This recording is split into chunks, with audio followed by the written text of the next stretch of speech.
There's a quiet comfort in knowing that science, with all its complexities, carries far fewer illusions and deceptions than the world of mythology, conspiracy, or religious imagination. Across cultures and ages, it's been natural for the human mind to take a few scattered details and build entire stories, often convincing, emotionally rich, and deeply coherent from fragments that merely felt true. This way of thinking gives fast answers, strong convictions, and a comforting sense of certainty. Science, by contrast, tends to be slow, intricate, and humbling. It doesn't always feel impressive.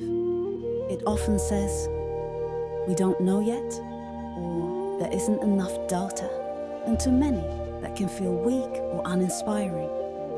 Yet it's in that humility that its strength lies. Science moves carefully because it values truth. It resists the urge to dazzle with quick answers and instead invites us to explore patiently, to doubt responsibly, and to discover more honestly. The mythological mind is appealing because it feels warm and intuitive. It echoes our longing for meaning and connection. It seems to make sense, even when it's built on illusion, because it speaks in a language we evolved to trust. Certainty, symbolism, synchronicity.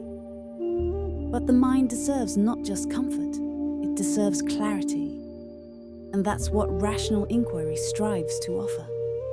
As I've explored ancient Indian texts, especially those reaching back to the 1st century BCE, I've seen this tension unfold clearly.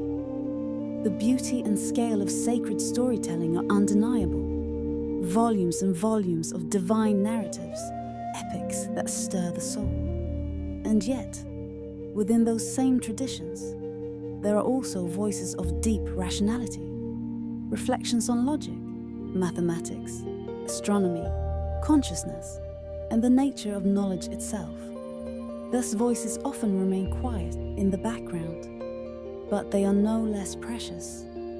They remind us that spirituality and intellect were never meant to be at odds.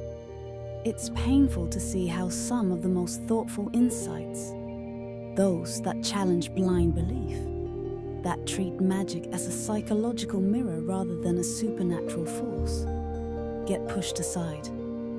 While poetic visions are revered, careful analysis is often forgotten. But what if we could remember both? In many ways, the rational methods of today are the fulfillment of ancient dreams. The sages of long ago imagined a world where knowledge would be grounded, shared, and constantly renewed. Today, we live in that dream's early dawn. We have tools they never had, and the same longing for meaning they did. The unknown still stretches vast before us. That's not something to fear, it's something to love. A mystery that invites us to learn, to grow, to stay open. I believe traditions can be beautiful, but only when they breathe, when they evolve. When tradition becomes rigid, when it clings to what once worked but no longer does, it turns into a cage. But when it welcomes truth, no matter how new, how unexpected, then it becomes a living support, not a barrier. Modern religion still has that chance to be a bridge rather than a wall, to be a companion on the path of discovery, not a force that closes the book. We deserve stories that comfort us and truths that expand us, not one or the other, but both, in balance and in kindness.